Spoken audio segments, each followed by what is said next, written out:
Heritage International Headquarters in Fort Mill, South Carolina.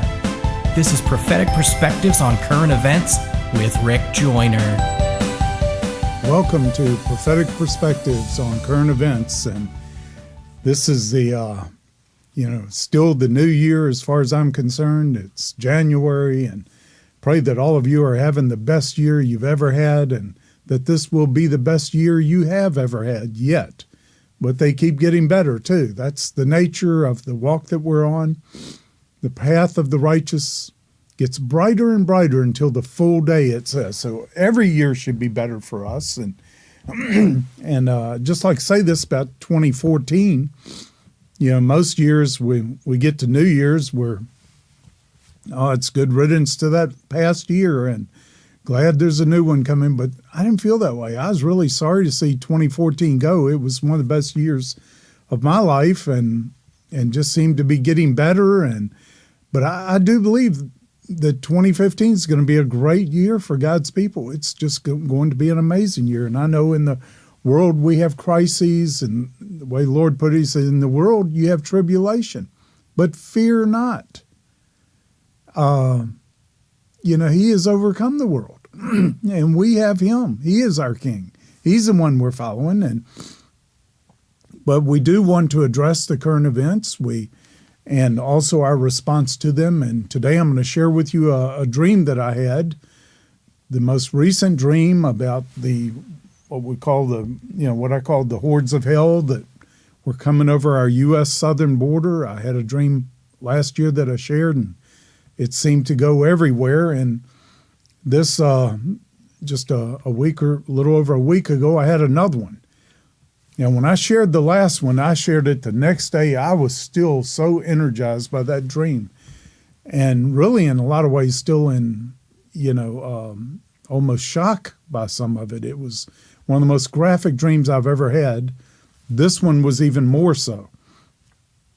But I waited a week to do this program. So I didn't want that, extra energy, or I wanted to just share it with you straightforwardly. It was actually more graphic than the last one. It seemed even more real. It was like I was there. I was observing these things from being there. It was not the kind of dream I want to have, but it ended with a great victory and great encouragement. And so I'm going to share this with you, but I did again see this terrible demonic army that was crossing our U.S. southern border. And it had advanced further than in my last dream. It was well up into the border states. It was, some of them, it may have even included those whole states. But it had advanced a long ways. And this evil, I felt like, was the spirit of Apollyon that is named in the book of Revelation, which really means the destroyer. And that was the spirit that was gripping, I believe, and controlling these people.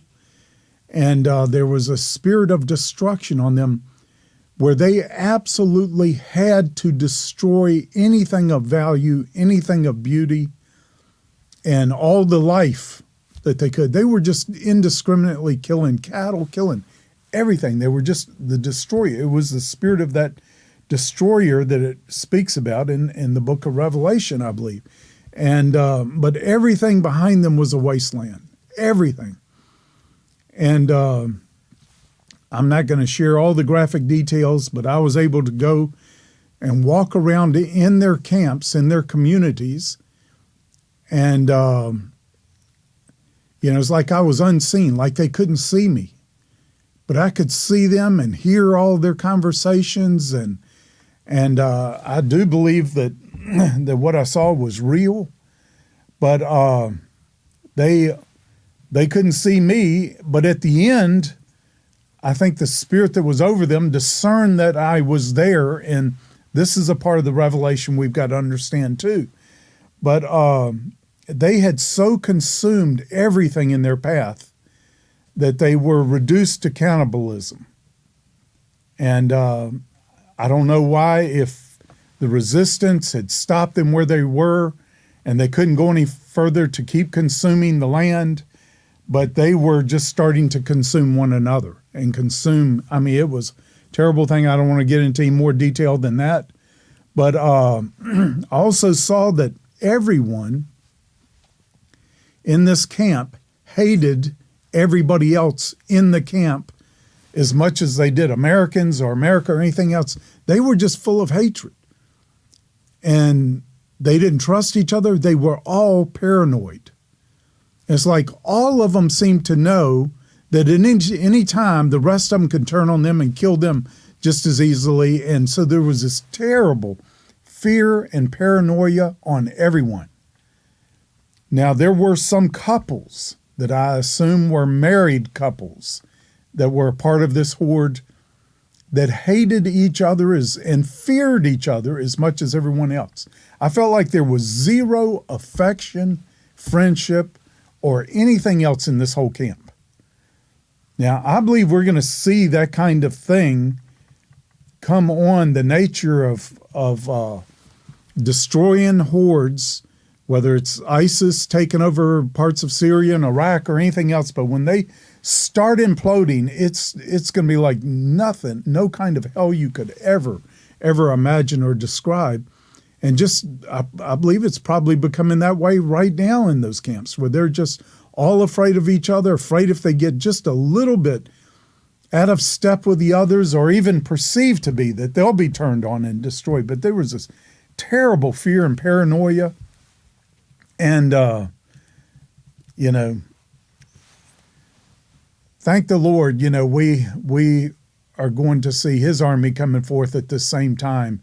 This is a very different spirit. I believe at the same time, when the enemy comes in like a flood, the Lord's going to raise up a standard against him.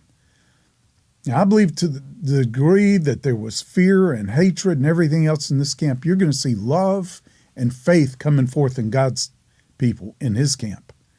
And at the end of this dream, I saw that ultimate victory of the Lord's people, of the army of the Lord.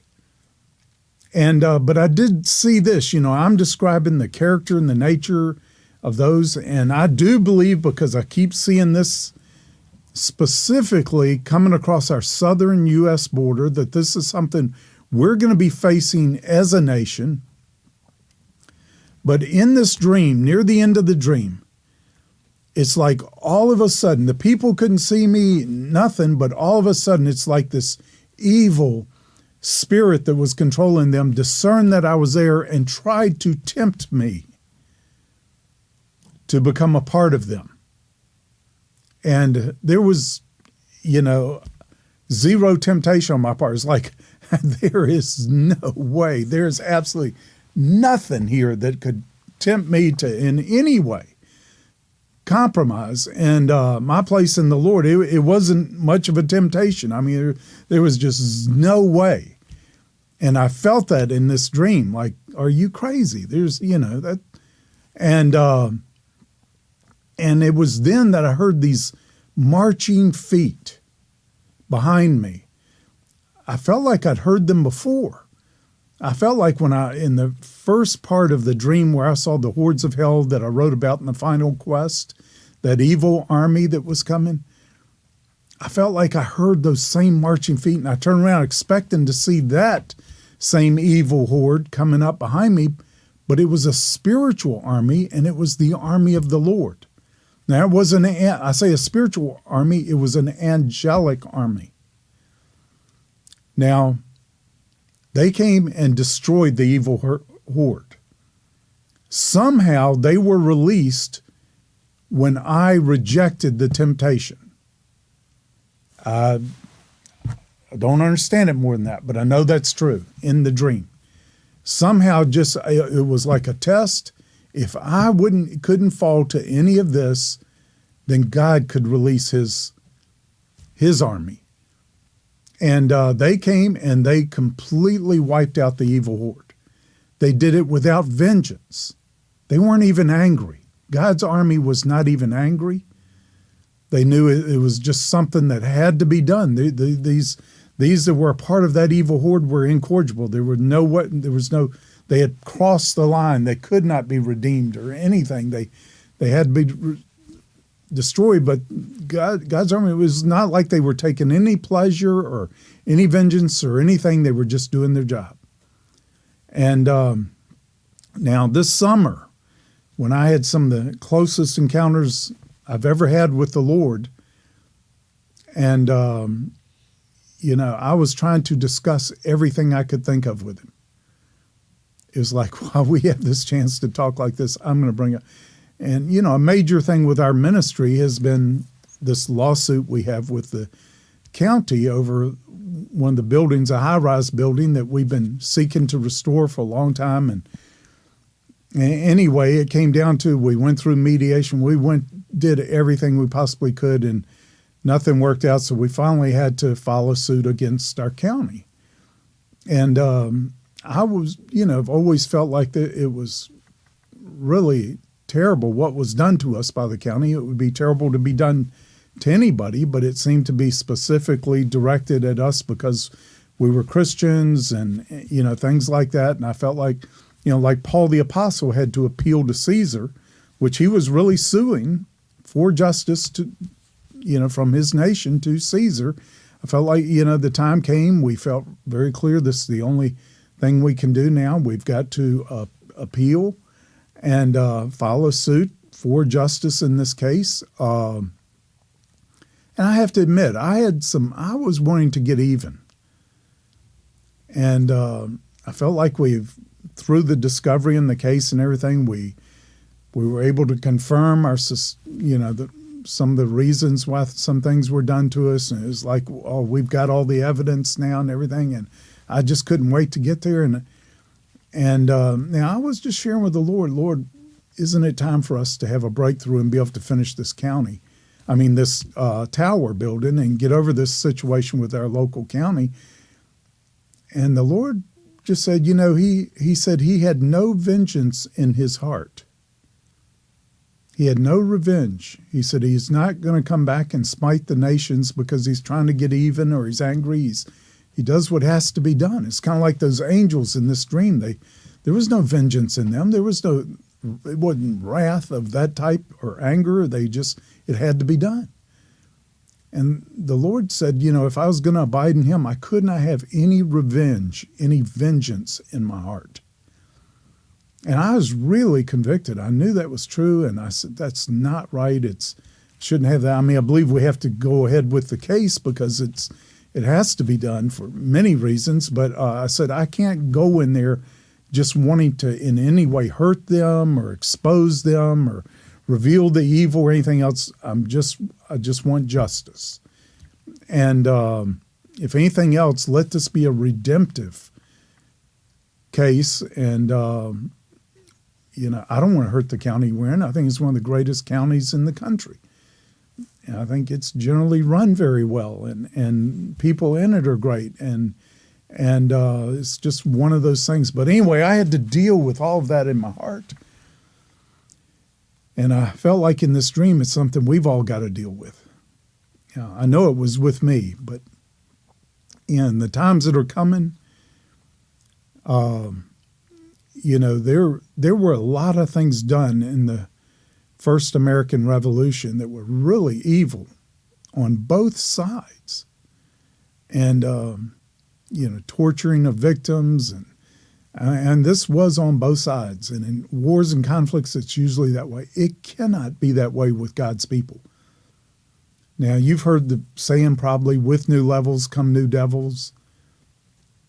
But the things you get away with in the outer court can get you killed in the holy place. That's true. And we've got to walk in a different level.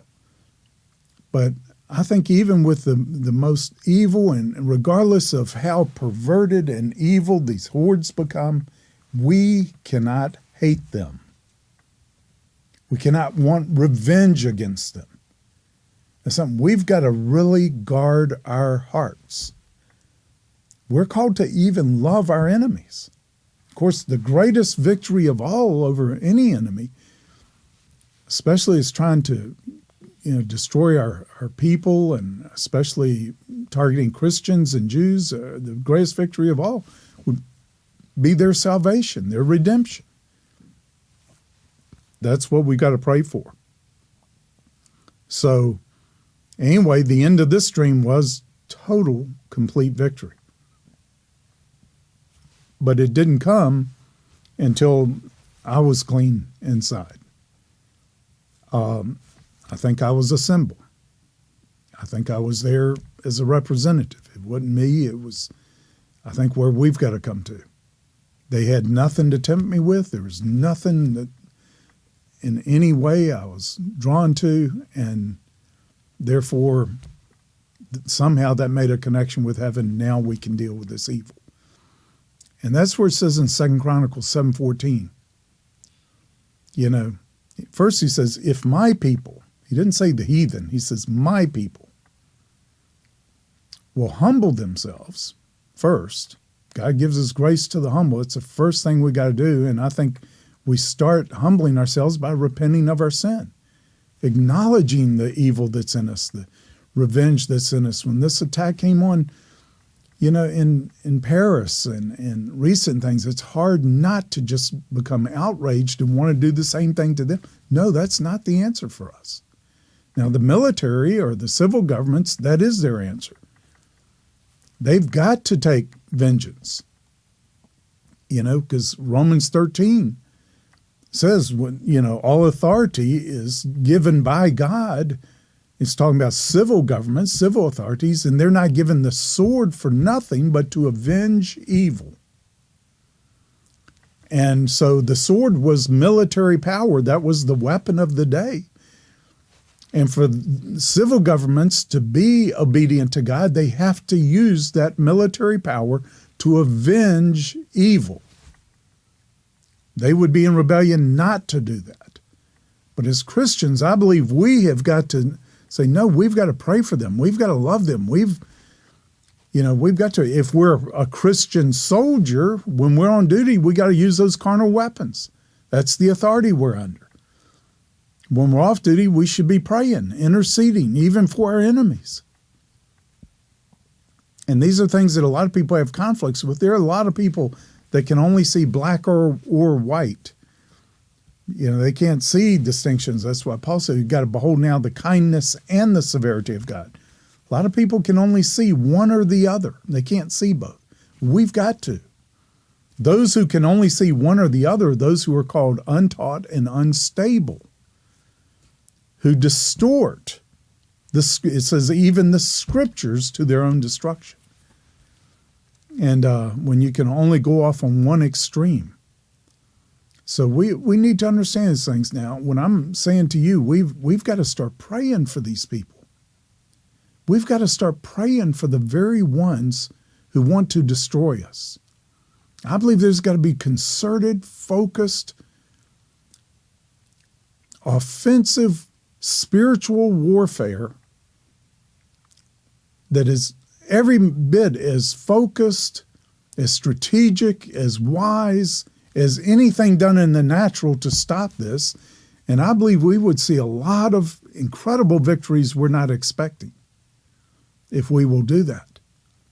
If the church will do that, now's the time to start praying. Psalm 32 says, and don't wait until the floods come. It says, pray to him in a time when he may be found, for surely in a flood of great waters they shall not reach him. So now's the time to start praying for these things. But these things are coming. I was shown a certain timetable when I was given the first dream, that if by the end of 2014 there was not consistent, decisive steps taken to secure our southern border, especially, we need to secure all borders, but especially our southern border, we've got to get ready for this to happen. I do believe it is now coming. I believe they're pouring across our border right now, people with very evil intent to do much harm to America. We've got to start praying. We've got to get the watchmen on the walls. We've got to get the discernment. We've got to have those words of knowledge, again, that would thwart these attacks, these terrorist attacks, and things like that. We've got to rise to a whole new level of the prophetic revelation and everything else that is needed. But we've got a light that overcomes darkness, that will overcome any darkness. So you're going to be hearing more about practical preparation from me, some things I believe I've been shown that we need to do to get ready. There's I've already talked about some of our previous prophetic perspectives programs since I started having these dreams, but now's the time to get ready, and there is some natural preparation too. But, we, above all things, we're told when all this starts to happen, it's harvest time. The end of the age is the harvest. And we need to focus 10 times more on what God is doing than we do what the devil's doing. When I get these dreams, I'm going to share them with you. We got to be, knowledgeable and of the devil's schemes. Don't be ignorant of them. Want to understand, want to be prepared for them. Being prepared is half of what happens to thwart them. Just speaking out about them can just send light out that stops the devil, because he hides in darkness. Just exposing him in the darkness and exposing his evil plans sometimes can stop it. But I believe this horde is right now coming across our border, and I believe it's going to start manifesting. It'll manifest some in 2015, but I believe it's going to be a relatively peaceful year. Another year to get ready. But these things are coming, but we have the victory. And he always leads us in his triumph. So don't ever forget that. Now, in the coming programs, we'll be talking more about the practical preparation that's already going on all over the country. It has amazed me to the degree that so many are already getting it and already getting prepared. But don't do it in fear. Do it in faith. And don't do it out of vengeance. Even when it talks about civil governments avenging evil, it doesn't mean they do it in hatred, do it in the wrong spirit. Satan can't cast out Satan. Jesus said, if I cast out demons with the Spirit of God, then the kingdom of God has come upon you. So let's abide in the kingdom, and we need to rise up in the authority to cast out demons by the Spirit of God, because they are being released against us. But guess what? We have one who's above all authority and power and dominion living in us. It's only going to get more exciting, and we're just going to see bigger victories because of the bigger battles. Thank you.